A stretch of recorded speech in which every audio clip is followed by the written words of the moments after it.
Okay. All right, I think about everybody's come in, and if everybody doesn't, they can straggle their way on in. Okay, we're going to talk a little bit. First off, I really want to thank the Gotland Game Conference for bringing me in. It has been such an honor to be here. The hospitality has been amazing. I have to tell you, I'm on judging panels for a lot of student projects. I'm on the advisory board for Full Sail University in Florida, and I look at a lot of student projects. And I have to tell you, the quality I'm seeing here is above most everything I see. So congratulations to all of y'all. The projects look fantastic. So I'm very impressed. Thank you. Thank you, Ulf. This has been great. I'm, again, very honored that you would ask me to come, and I've had a really great time. So we're going to go ahead and get started. We've heard a lot of things talked about here this weekend. It's been a fabulous set of discussions going on, a lot of interesting topics brought up. I've kind of got a big job on my hands to kind of wrap up what we've been thinking and what we've been talking about, and I hope that we do. If you'd save your questions till the end, there's a mic. Come up to the mic at the end, and we'll have some questions. I'm going to leave quite a bit of time for questions and answers, because truthfully, that's the part of the talk I like the best. So we've heard a lot of this stuff talking about diversity, and I think the next question is, this is great stuff, but now where do we go from here? How do we move from here? First, a little bit about myself. My name is Sheri Graner. I am a freelance design consultant and game designer. I'm currently working with Shell Games as their senior advisor on their game design. But I've worked with a lot of other companies. I actually started in the game industry in 1989, where I started at Origin Systems. I started as a writer because there were no designers at that time. There was no title of designer. Writers did pretty much what designers are doing today, so that's where I started. I started on the Ultima series. I worked on Ultimas 7, 7 Part 2, and 8. I don't know if anybody remember those games. Hey, I just more than normally remember those games, but that's where I started. I went on from there, and I took the first job. It's kind of a lark. I took it because I'd been DMing a bunch of Dungeons & Dragons games for some of the guys who worked there. When they had an opening, they invited me to bring my resume in, and I was hired by Warren Spector and worked with him all the time I was there. From then, I've gone on, and I've just worked on a whole bunch of stuff. I've worked on everything from the Nancy Drew series to Star Wars Galaxies, where I was the content lead. I've worked on projects that are in theme parks. I've worked on things that are on Facebook, all sorts of things since then. I'm also the author of Gender Inclusive Game Design, which I think some of you might have seen. It's basically a design for developers to read. I've had some of the academic people want me to do some other and different kinds of work, but this book was really designed for developers to kind of give you an idea and a handle on how to knock down the barriers to access in your games and in your titles for women who might be interested in playing your game. I'm the founder of Women in Games International. This is an organization that I founded, my gosh, I guess it's been about 8 years ago now. I served as its executive chair for 7 years. I also founded the IGDA's Women in Games SIG. It actually started off as the Women in Games Committee, of which I was the chair. I then went on to admin their list for 10 years, and I currently sit on the advisory board for that SIG right now. SIG is the special interest group for the IGDA. I'm a hardcore gamer. I am probably 20 hours a week. When I'm not playing computer games, I play tabletop games. So I'm a hardcore gamer. I have a D&D group, the Dungeons & Dragons group that I have been running. Same group, same guys, every Monday night for 18 years. Not kidding. So don't try to call my house on Monday nights. I won't answer because we're gaming. And I've been doing that. So I'm a hardcore gamer going way back. So diversity. That's what we've been talking about here the whole weekend. We've been talking about diversity. I think one of the things we need to think about is this something we really need to talk about? I mean, the game industry is doing pretty darn well, isn't it? Do we really need to talk about diversity?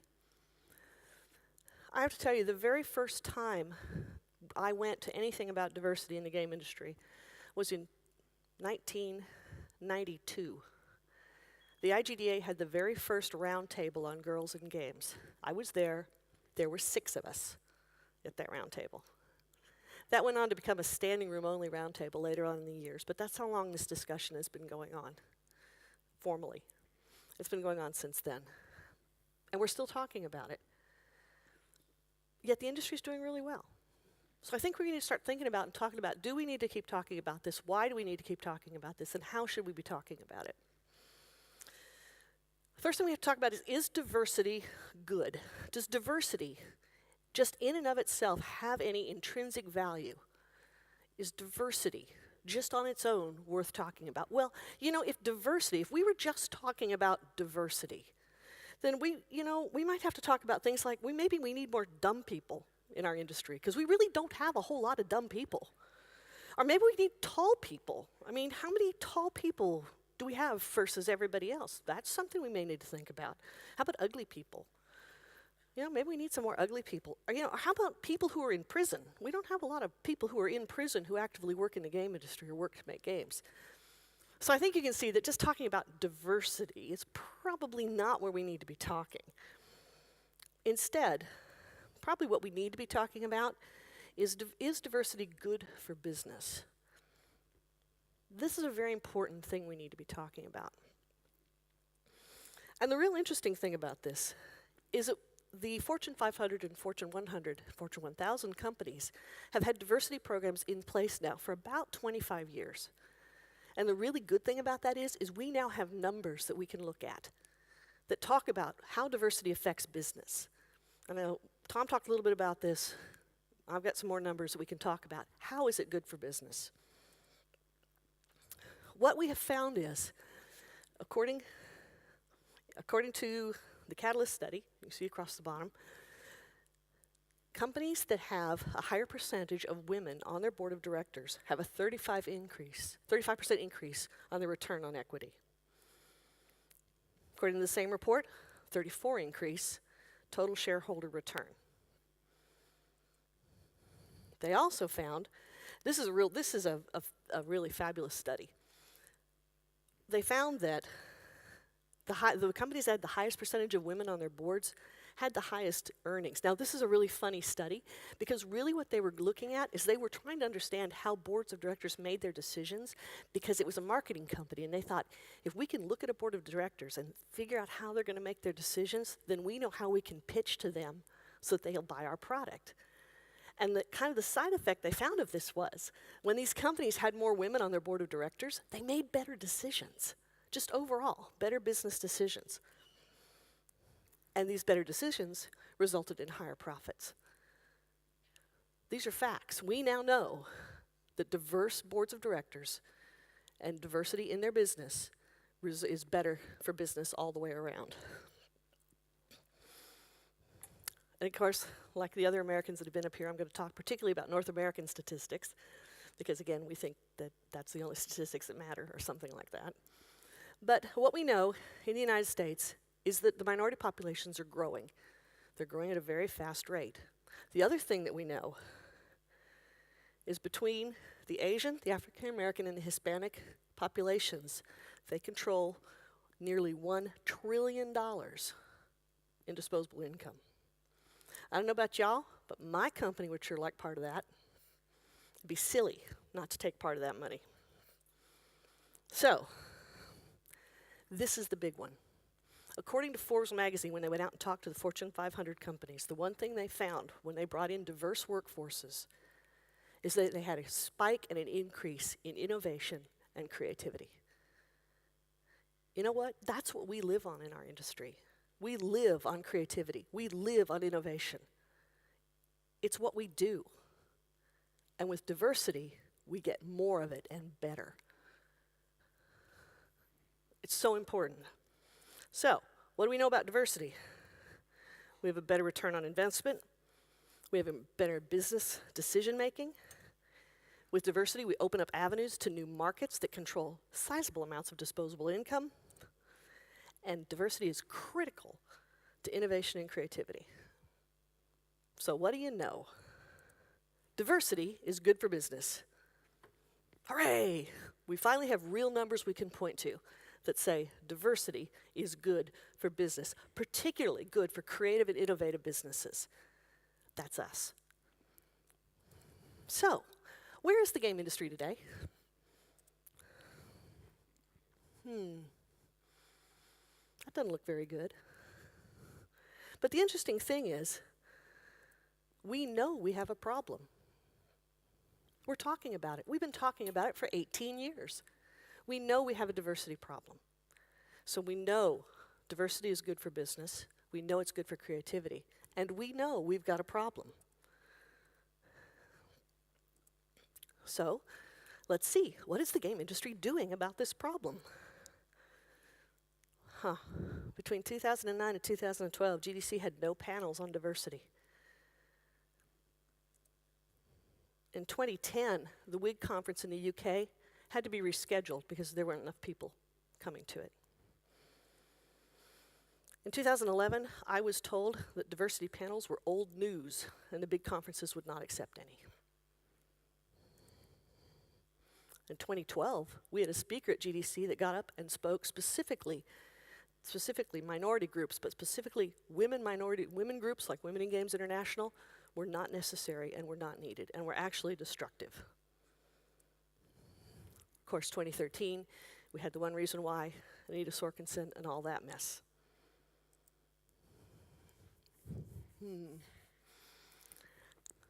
Maybe we're not doing as much about it as we might like to think we are. So this kind of, when I started looking at what wasn't going on in the industry, I thought, we need to kind of think about this. We need to go out and talk and figure out what's going on. So I went out to the GGC Leadership Conference. I went out to the GGC Online Conference. I went to, a number of different organizations and different conferences involving games, and I went out and asked them a question. What does diversity mean to you? You know what the number one answer I got was? I'm not kidding. Everybody I asked, from people in production up to C-level people, the number one answer I got was it means lawsuits. There's some kind of a bad disconnect going on here, and we don't know why. Why is there this disconnect? We know it's good for business. We know we've got a problem. We acknowledge it. They say acknowledging you have a problem is 90% of the fixing it. Yet when I talk about it and ask people about it, the number one thing they think about is lawsuits. This is a terrible disconnect. This is a problem. This is something we have to address and we have to talk about. What we've got going is backlash. I don't mean this guy. So what is backlash? Backlash is angry white guys. That's backlash, right? No, that's not backlash. It's a symptom of backlash, but it's not backlash. So what causes it? What is it and what causes it? Backlash is a breakdown in communication. Pure and simple, it's a breakdown in communication. How does this happen? And what's going on? What causes this? So to know this, we have to kind of go back to the beginning. Back to, in our case, in our industry, back to the early to mid 1990s when we started all this thing. We started talking, some of the women, and at that point in time, the percentage of women in the game industry was a little less than 3%. There really weren't very many of us. It used to be a joke. People would say, how am I going to find you at GDC? I'm like, I'm easy. I'm one of 6 of us there, or 8 of us there. Weren't very many. So we were hidden. And it wasn't until we started talking to each other that we started realizing that we were having some issues and we were having some problems, and there was some definite bad behavior going on and prejudicial behavior going on, and we were being discriminated against. And this made us mad. This made us really angry. And that anger built. And what it did is it gave us a common cause. We could get together, and it built our courage because we got angry and we got mad. Do you hear what that guy said to me? Do you know what they did to me? Do you understand? They didn't hire me because I told them, they told me they didn't think I could make real games. Yes, that was actually said to me. And we got mad, and we got angry, and we got together, and we found our voice, and we got stronger, and we started talking to people and showing that we were mad, and we were angry, and we were frustrated, and we had every right to be. And this was a good thing, because what this did is it pointed out the problem. It brought attention to the problem. It raised up the problem where we could see we did have an issue in this industry. It's not just women, it's minorities in general. We've got a problem. And we used this energy that this anger and this frustration built in us. We used it. And we did some really good things with it. We founded a lot of really good organizations. And we got together, and we found our voice, and we started raising up the attention, and things started to move, and things started to change. And all of a sudden, this report comes out. And you know what? The entire industry said, hooray! 40% of women are gamers. And then other things started coming out. We started finding out this other information. And everybody said, hooray, this is great. But you know what? We're still mad. We're still angry, and we're frustrated, and we're furious. And so what's happening is this anger and this frustration and this fury is becoming what frames diversity. Diversity is becoming framed by this attitude of anger and frustration and fear and blame. This has become the frame of diversity. And that causes all kinds of things to happen. So what we end up with is an industry that on one hand has said, look, 40% of gamers are women. Isn't that terrific? And we're still mad. And this causes some real confusion on the part of the industry. They're like, well, things are getting better, and we're still mad. Can't we make you happy? And this is where we begin to build this backlash. Now, on top of that, not only are we mad and we're angry and frustrated, and we've caused this confusion, but things seem to be getting better, and you're still mad. We're also asking the industry to change. And as you all know, change is scary. Nobody likes change. Nobody likes to be told they have to change. And so this concept that we're asking this industry to change, and we're angry, and yet things are changing, and we don't seem to be acknowledging that things are changing. It's causing some real crossed wires. So what happens is, all the messages get mixed up very badly. So we all sitting in here, we all say, this industry needs more women, right? This is what we think. Industry needs more women. You know what the industry hears? The industry hears, you have to hire minorities regardless of their qualifications. How many times have you heard that? I know I've heard it 100 times. Man, you should see that last girl we hired. Boy, was she dumb. She just blah, blah, blah. We couldn't stand her, blah, blah, blah. That black guy we hired, we couldn't stand. He was just as dumb as he could be. And when they think we're asking them to hire unqualified people, this is what they see their sales and their quality doing. So they equate equality, or asking for equal hiring, or asking them to hire more minorities. They equate it to lessening of quality of their product and lessening sales. So we've obviously got a big divide here. We've got what we're saying on one hand, what they're hearing on the other hand. We've got a mixed match in communications. So the question is, what can we do about it? What we have to do is we have to remove the fear. That's up to us. We kind of set it in motion. We have to remove the fear in this industry. To do that, the first thing we have to do is we have to emphasize the positive. We have to emphasize the business successes that have occurred in this industry due to the diversity. We have to show them that there is a direct correlation between hiring minorities and success in their field. We have to reassure them that we're not asking them to lower their quality. I think we can all say that Journey is not a result of lowered quality. We have to demand success. We have to insist that quality is never sacrificed for diversity. And that means don't bring in candidates that aren't qualified just because they're a minority. We can't do that. We have to demand they're out there.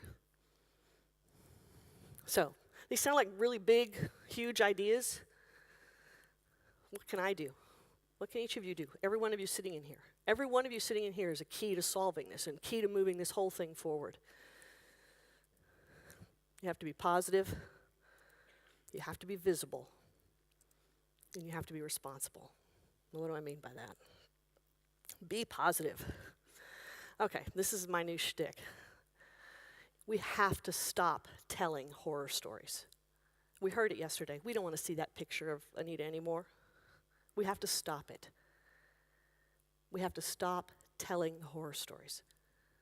Because we have to concentrate on the positive. We have to show how diversity is a positive force in this industry and stop harping on the negative. And that's hard to do. Man, I tell you what, you get me out in a couple of beers and over some nachos, and I can tell you stories of things that have been said and done to me that will blow your mind. But I don't. I have been interviewed again and again where the interviewer desperately wants me to tell them some really nasty story about things, and I won't do it. You can go back and look at any of my interviews, and I will actually come out and say, I don't tell those stories. I prefer to talk about the positive things in this industry. We have to stop with the horror stories. We have to concentrate on the positive progress and the positive motion that we have been making for diversity in this industry. That's what we have to do. No more horror stories. We have to be visible. And this is talking, and I want you to know, I'm talking to the guys and the girls in here. I'm talking to everybody in here. Anybody in here who is wanting to move this diversity movement forward, this is for all of you. You have to be visible. There's a wonderful thing that Women in Games International has done. We work with MentorNet. You need to mentor. We've been talking about how do you get more girls in this industry, how do you get more minorities into this industry, and we do it by mentoring the younger people that want to come in. Yes, your students, fine. There are younger students. There are kids in high school that need mentors, and that's all of you. All of you need to be there for them and show that you're there and show what you stand for and show that you're supporting them. Get out there and be a mentor. You can work through this program. We'll set you up with your mentee and get you rolling. Go to GGC, volunteer to be a sponsor, and take on a mentor. I do it every year. I got some funny stories about some of the students I've had. They've been great. Join the IGDA. I know a lot of people tend to think it's only a North American thing. It's not. It is the International Game Developers Association. We have chapters all over the world. Join it. Once you join the IGDA, join a SIG. These are the special interest groups. They work primarily through their mailing lists. Get up there. These are just 4. They have a slew of mailing lists and organizations and groups that you can join, but these specifically are aimed at the minority populations. You don't have to be a woman to be on the women's list. When I set it up, I was very, very clear on that. I was demanding that we be 50-50 male-female. We need your voices there. We need to hear that you support us. If any of you haven't read Ernest's lovely article, The Call to Arms, you must, as it's talking to everybody, but specifically to the men, and how you can support this movement and how you can support us in what we're doing. Come talk to us on the Women in Dev list. We want to hear from you. Get up there, make your voice heard. Speak. I know it's hard. Getting up in front and putting this mic on your head and walking around and doing slides, it's hard. But we need you. We need you out there and we need you visible. We need you to be there. And there's so many groups that need to hear from you. In America, the Girl Scouting Organization, which is the Girl Guides organization, has just put together a whole new badge system based on computer games. Find out if it's going on in the Girl Guides, and if it is, get out there and help. Go talk to the girls. Let them see and let them know that there's a place for them in this industry, and you want them there. We need to take responsibility. This is a really big one. Many, many times I have gone in and I've sat and talked about, there needs to be sexual harassment training in the workplace. Those guys need sexual harassment training. No, it's not just the guys. We need it too. We need to understand it. Everybody needs it. It's not them that needs it. It's us. It's all of us. Take responsibility for that. Make sure that you're included. Remember, this is all about inclusivity. Make sure you're including yourself in that too. We need to be included. We need to take responsibility. We can't just sit around and hope somebody does this for us. We have to go out there and take responsibility and make sure it gets done. Ask for that training, but don't ask for it for the guys or the whites only. Get out there and ask for it for everybody. Be responsible. So if we go back and we talk about this, so what is diversity really? Is it angry white guys? No. Is it that comic book character? No. What is diversity? Is it lawsuits? Is it angry women? Is it unqualified minorities being hired in, losing sales. This is what everybody seems to think it is right now, outside of us. In the traditional industry right now, this is what they think it is. But this is not what diversity is. Diversity is about understanding, recognizing, and valuing differences. And when I say valuing, I mean the actual monetary value of the differences in thought in people. It's understanding the diversity of thought and respecting the differences in how people think and understanding how this applies to your business and to your bottom line. But most important, in my mind, is it's the key to creativity and innovation. It's where the next great game is coming from. It's so important for this industry because this is what makes us. If we're not creative, we lose everything. So ultimately what we have to do is we have to reframe the diversity message. The diversity message can't be about anger and frustration and stomping our feet and pointing fingers and blame, because that's what's framing it now, and that's where we're getting the backlash, and that's where we're getting people standing up at GGC and saying we don't need these groups anymore. We have to stop that. We have to reframe the message, and the key to reframing the message is you. Every one of you out here and me. And I'm charging all of you to take this on and make sure that we're reframing this message. Because the time for the anger and the aggression, it had its place, it had its time, it gave us our voice, it gave us the strength to come together to identify our problems. But that time is past. We're together now, we've got our voice. We must stay positive. We must be visible. And we must take responsibility. Because ultimately, at the heart of this, we aren't asking anybody to change the industry. We are the change in the industry. Thank you again for your time. This is my contact information.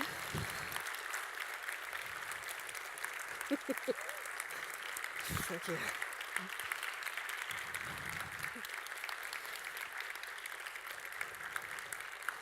Thank you. All right, there's my contact information. I'm happy to talk about this anytime. Follow me, write me emails. I really would advise you to write that email down because I had this horrible realization that my email address is not on my business card.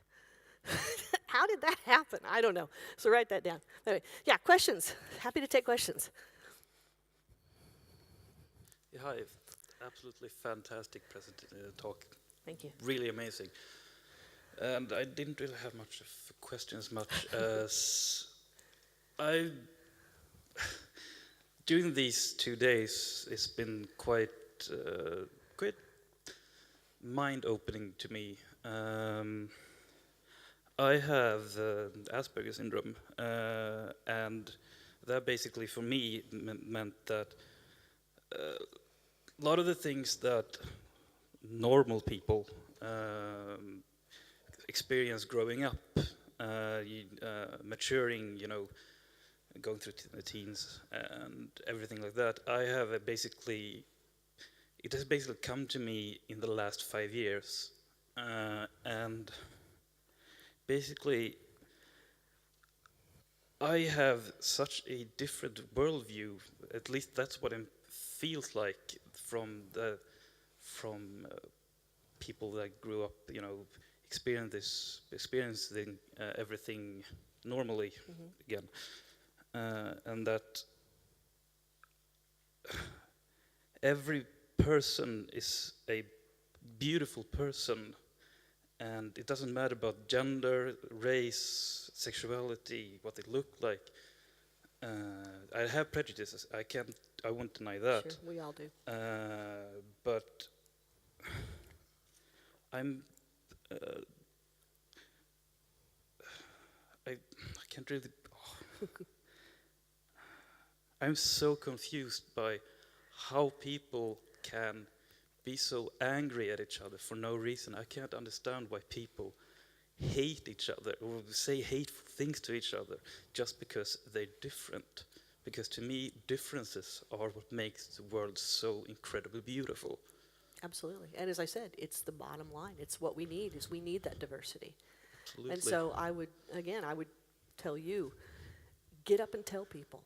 We need you out there. We need people to see that somebody like you is here and doing well and is needed. And we need that. And so thank you for being here. Thank you for being here as well. Yeah. So again, I didn't really have a question. I just want to say that my life has changed because of these 2 days, because I realized so many things, and thank you for that. Thank you to everybody for like making a difference. Thank you. Good. Very good. Thank you. I want to try to make a change. We will be the change. We have to. Hey, so yeah, thanks for the speak. I really liked it.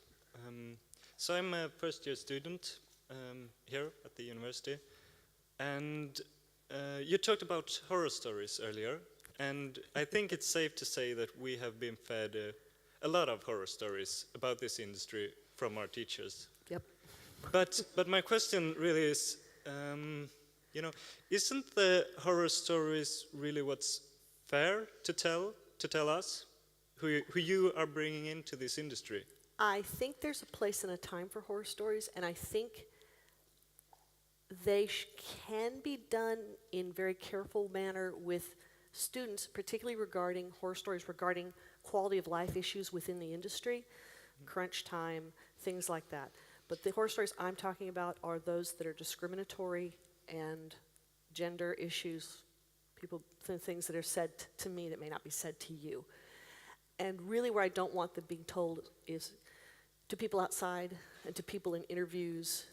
I want to reduce that focus on the bad. So as an educational piece to tell you, yeah, I can tell you, be prepared that if you're coming into the game industry, I'm going to tell you right now, if you're coming into the game industry, you're going to face crunch time. I can tell you that. I don't need to tell you the horror stories of how horrible it was for me when I went through crunch. You can pretty well figure out that crunch is not a good thing. You don't need to hear the horror stories about it. Yeah, but so don't tell the horror stories to everyone, but to the people you're bringing in. Because, I mean, those horrible discriminatory things that have happened to you and to a lot of other minorities in the industry, they happen as well. So we should know about them as well, shouldn't we? Maybe not me, because I would tell there's a difference between telling you a horror story and telling you you're going to face some issues of discrimination. You don't have to hear the horror story about the horrible thing, the personal, oh my God, he said this to me and touched me this way and did horrible things. I can just tell you there are issues. But we're gonna, I see that. I don't need to tell you the horror story that goes with it. We really, I will stand on it. We need to not tell the horror stories. It's past that time. Okay, that answers my question. Thank you. Okay.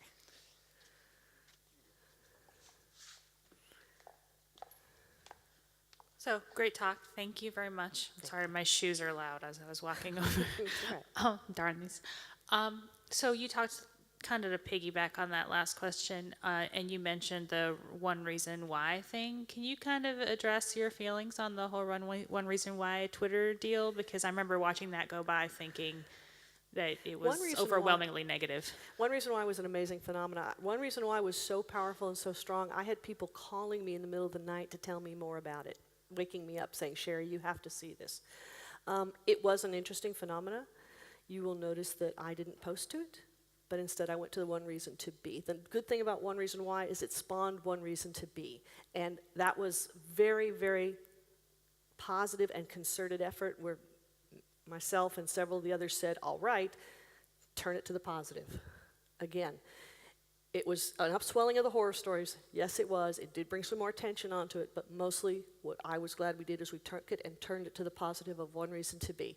And that's where, if you'll notice, that's where the focus has continued to be. The panel at GGC was not one reason why, but one reason to be.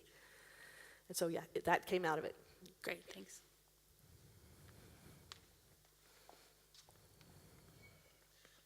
And I also wanted to say, tremendous talk. It was great to hear and a welcome perspective to the ongoing issues. One thing that I've grappled with as a developer on Teams and have seen in other places, honestly, anybody that's watched the news has encountered it, is effective use of statistics. And people, it's something that oftentimes gets, loses a lot of the context where these things came from. And the problem with diversity, in a sense, is stats are most effective when they're kind of like homogeneous, that like it was in this case with these people this many times. That's much more sure. And diversity, by definition, is like the opposite of that. Yes. So what can we do, both as aggregators of this information and purveyors of it, to really try to get good, meaningful statistics out of what diversity means in the workplace compared to anything else that we do? It's really funny. I've given a different version of this talk, and one of the things in that talk I talked about was statistics. And my favorite story is that the 70% they like to talk about, 70%, or the 40% of women, 40% of gamers are women, right? They love to say that statistic. Where they get that statistic is they average the fact that 70% of casual games players are women. Less than 20% in traditional games are women. So they average that and they say 40% of gamers are women. That does not mean 40% of Call of Duty players are women. It doesn't mean that. It means we still have issues with traditional games. And so my method is I always will clarify when I speak. And I have people get angry with me over that too. Yeah. But as aggregators of it, if we need to make sure in the information we include how those numbers were arrived at and what they actually mean. We can't control what media does with them. Yeah. But I make it my own little personal crusade to correct those things or to add the information when I see them. This comes back to where it needs to be all of us doing it. When you see the numbers presented in a kind of fuzzy fashion, and if you know more about it and can point to where those numbers come from, add it to the conversation. We need to speak up and add it to the conversation. That's good advice. Thank you. Hello, my name is Pernilla. Let's see if I can ask this question without confusing anyone.